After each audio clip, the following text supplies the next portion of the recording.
got stuff set everywhere and I'm making books, but I thought, you know what? I need a cookie break. Everybody needs a cookie break. That's the plan. That's what we're going to go with. Oh, cookie starts with C. All right, guys, I'm adding a half a cup of melted butter, melted and cooled butter, to half a cup of vegetable shortening. There is 1 cup of white sugar and 1 cup of brown sugar. And you can use a spoon. That's what's so great about this recipe. You don't have to have a mixer if you don't want one. Kind of great. You can use all butter if you want to. The shortening gives you a little bit more structure, and I use half butter for the flavor, but you know, I'm not your mom. And now we have 2 teaspoons of vanilla extract and 2 eggs, and those get mixed in as well. And get those mixed in real well till it's nice and smooth. Just keep on mixing. Now we're going to add our dry.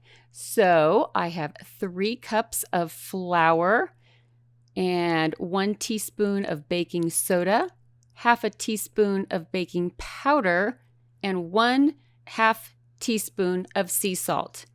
I used salted butter, so that's why I'm only using half a teaspoon of sea salt. But if you have unsalted butter, you can raise that to maybe 3/4 of a teaspoon if you would like. I stir this in with a spoon.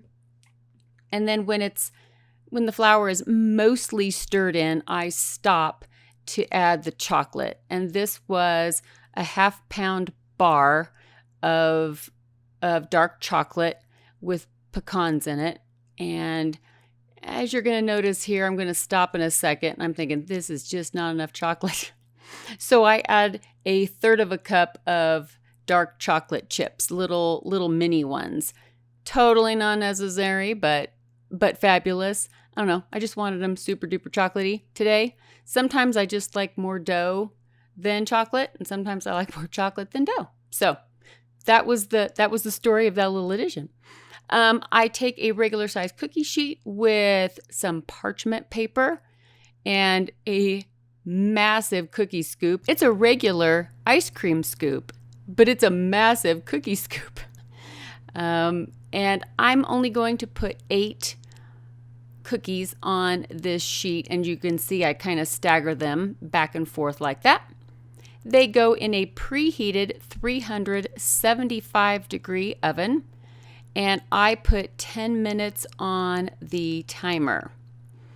While those are baking, I took the rest of the dough because I cannot be trusted, and I made some more cookie dough balls for more cookies, and that is going into the freezer. This is what they look like when they come out. I take them out when they are just barely, not all the way done on the top, but they are nice and brown and crispy around the edge. They are fabulous. I hope you guys enjoy them as much as I do.